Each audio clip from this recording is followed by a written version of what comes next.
City bus चलाने वालों की मिलीभगत है। ये बेरोजगार करने की साजिश कर रहे हैं, हम इसको सफल नहीं होने देंगे। अभी हमारे टेम्पो यूनियन के अध्यक्ष यहाँ पर जुड़ चुके हैं। आपका परिचय बताएं, नाम बताइए सर। मेरा नाम डॉक्टर केदार पलड़िया। जी जी, कितने साल से आप सदस्य हैं टेम्पो यूनियन के? मैं टेम्पो यूनियन का 35 साल से अध्यक्ष हूँ। 35 ईयर से अध्यक्ष हैं। कहाँ के रहने वाले हैं आप? हल्द्वानी के। हल्द्वानी। कितने टेम्पो चलते हैं अभी जो रजिस्टर है आपके अंदर? 3500 ऑटो लगातार चल रहे हैं। नगर निगम के अंदर का चलता है या पूरी हल्द्वानी में? पूरी हल्द्वानी में। पूरी हल्द्वानी आपके अंदर आती है? हाँ। अच्छा, जो रजिस्टर है अभी, हाँ। जो सत्यापन कर रखे हैं, हाँ। कितना? 3500 3500 3,500 चलते हैं। तो आपकी क्या समस्या है? जैसे इस वक्त यहाँ पर 21 जून से सिटी बस चलने जा रही है। सिटी बस से जो मेन रूट होगा उसमें तो टेम्पो को प्रभाव पड़ेगा ही, सीधी बात है। तो आपकी क्या मांग है? क्या सिटी बस नहीं चलनी चाहिए या फिर आपका रेट कम ज्यादा होना चाहिए? जो लोग परेशान हो रहे हैं अभी।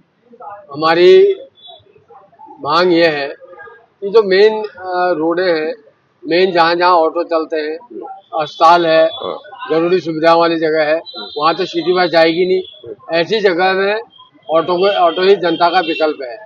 और ऑटो का किराया बहुत नॉमिनल है। हमने कभी ऑटो का किराया नहीं बढ़ाया। जनता की सुविधा, छात्रों की सुविधा, विद्यार्थियों की सुविधा देखते हैं, कम से कम किराए में संचालन करते हैं। क्यों गोलापार से जो लोग आते हैं वो 10 रुपए में अब आ जाएंगे, तो वो 40 रुपए अभी दे रहे हैं ना, तो जनता के हित में भी तो कहीं सही हो रहा है। 40 रुपए वो दानी बंगर से देते हैं। दानी बंगर से 10 रुपए में तो कोई भी चीज दिलाती। ये मैं नहीं कह रहा हूँ, ये गोलापार के लोगों ने ज्ञापन दिया था कि हम लोग महंगे सफर कर रहे हैं तो हमें सिटी बस चाहिए। सिटी बस की मांग उनकी भी थी, तो उस पे क्या कहेंगे आप? गोलापार की बात है, गोलापार तो आउटर हल्द्वानी है। गोलापार तो हल्द्वानी में है नहीं। वहाँ तो बात टेम्पो की कर रहे हैं हम सिर्फ। हाँ, वहाँ तो टेम्पो कभी कभार कहीं कहीं रोडों में चलते हैं और कोई लोग बुकिंग में ले जाते हैं, वो चलते हैं। बाकी कुंवरपुर चौराहे तक चलते हैं, कुंवरपुर से लेकर सीतापुर तक। वहाँ ऐसे परमानेंट टेम्पो इतने नहीं चलते कि वहाँ कोई मेन यातायात टेम्पो यातायात है। Haldwani Kaladhungi road, Bareilly road, Rampur road, Damua Dhunga road, Lama Chaur road, यहाँ ऑटो चलते हैं। और इन जगहों में मतलब आदमी का आने जाने का साधन ही ऑटो है। स्कूल के बच्चों से लेकर सुबह से लेकर शाम तक कम से कम 300 से 400 ऑटो हमारे प्रतिदिन स्कूलों में लगे रहते हैं, जो स्कूलों के बच्चों को। तो आप क्या चाह रहे हैं, मतलब अभी इस समय बस चले या न चले? हमें सिटी बस चलने का हमने प्रशासन ने बताया ना, हमें कुछ हमें मीटिंग में बुलाया गया। ये प्रशासन की मिलीभगत और सिटी बस चलाने वालों की मिलीभगत है। वो सिटी बस तो प्राइवेट सेक्टर में चलेंगे, प्राइवेट सेक्टर में जहाँ भी चलेंगे। हम कह रहे हैं गवर्नमेंट की चलाओ, गवर्नमेंट की नहीं चलेंगे। उत्तराखंड परिवहन की चलाइए। अगर आप इतने वेल विशर है सरकार के, उत्तराखंड परिवहन निगम की चलाइए।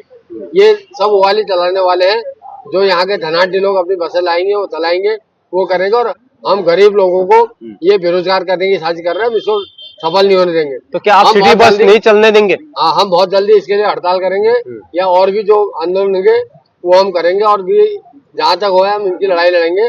और जहाँ तक बात है सिटी बसों की, उसके सिटी बस आउटर हल्द्वानी में चलनी चाहिए, आउटर हल्द्वानी में चलाएं। अभी सिटी बस का मतलब क्या होता है? शहर के अंदर चलती है ना, आउट ऑफ हल्द्वानी कैसे चलेगी सिटी बस? इंटरसिटी बस चल रही है। इंटरसिटी बस, सिटी बस की बात कर रहे हैं ना हम। सिटी बस का मतलब, सिटी का मतलब शहर, शहर के अंदर चलेंगी। हाँ, सिटी बस और इंटरसिटी बस वही बात है ना। इंटरसिटी क्या है, वो जिले के अंदर चलती है ना। तो सिटी बस सिर्फ शहर के अंदर चलेंगी। सिटी बस तो पहले भी चलती थी। कहाँ? हल्द्वानी में? हल्द्वानी में कहाँ चलती थी? मंगलबाग से रानी बाग तक चलती थी लगातार, कितने सालों तक सिटी बस चलती थी। और यहाँ कालाडूंगी रोड में जेल रोड चौराहे से वहां तक चलती थी, लगातार ये चलती थी। अब आजकल तो यह है कि मतलब आप ये कहना चाह रहे हैं कि हम सिटी बस नहीं चलने देंगे, इससे हमारे रोजगार में फर्क पड़ेगा और टेम्पो वाले बेरोजगार हो जाएंगे, ये कहना चाह रहे हैं। तो क्या ये बात सरकार मानेगी आपकी? हाँ, ये सरकार मानेगी। सरकार नहीं मानेगी तो हम तमाम स्कूल जो हमारे उससे चल रहे हैं, तमाम स्कूलों में बच्चे इससे जाते हैं और तमाम और जगह अन्य सुविधाएं अस्पतालों में उसमें जाते हैं, हम अपने ऑटो खड़े कर देंगे। फिर देखें सरकार कैसे मतलब स्कूल के बच्चों और इनकी व्यवस्था करती है। लेकिन सरकार को होना चाहिए, जब चला रही थी तो हमसे भी हमारी बात भी सुनी जाती। हम भी कहते साहब हम इतने में ढो रहे हैं और सिटी बस इतने होगी। सिटी बस का किराया हमसे ज्यादा है। मैंने परसों लिस्ट आई थी, वो पढ़ देखा। सिटी बस का किराया 9 रुपए है और हमारा मिनिमम किराया 10 रुपए है।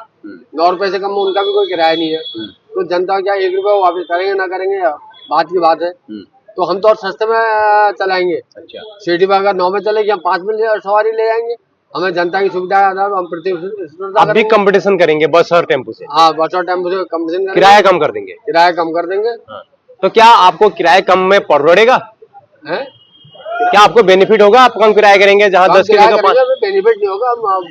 अब कंपटीशन करोगे आप? नए वो आने वाले हैं, ई रिक्शा, वो ई रिक्शा वो वाले आ रहे हैं, इलेक्ट्रिक वाहन आ रहे हैं। हम इलेक्ट्रिक वाहन का उपयोग करेंगे और दूसरी चीजों का करेंगे, तो और सवारी को गंतव्य तक पहुंचाएंगे। और मतलब ये करेंगे कि जैसे हमें नुकसान भी ना हो, बराबर में हम सवारी को छोड़ने की कोशिश करेंगे, जिससे हमारा रोजी रोटी भी चल सके और जनता को भी सुविधा मिल सके। ये आप एक ऑप्शन करेंगे। और 21 जून से अगर बस चलेगी तो क्या आप धरना भी देंगे? नहीं, ये बस चल जाएगी, धरना देंगे क्या? धरना उससे पहले देंगे आप? उससे पहले हम वो ये करेंगे, सब धरना। कहाँ करोगे आप आंदोलन? आरटीओ में करोगे या फिर बुद्ध पार्क में? आरटीओ में करेंगे। अच्छा, आरटीओ ऑफिसर को आप घेरोगे? आरटीओ में तो करेंगे। अगर वो आपकी बात नहीं मानी गई तो?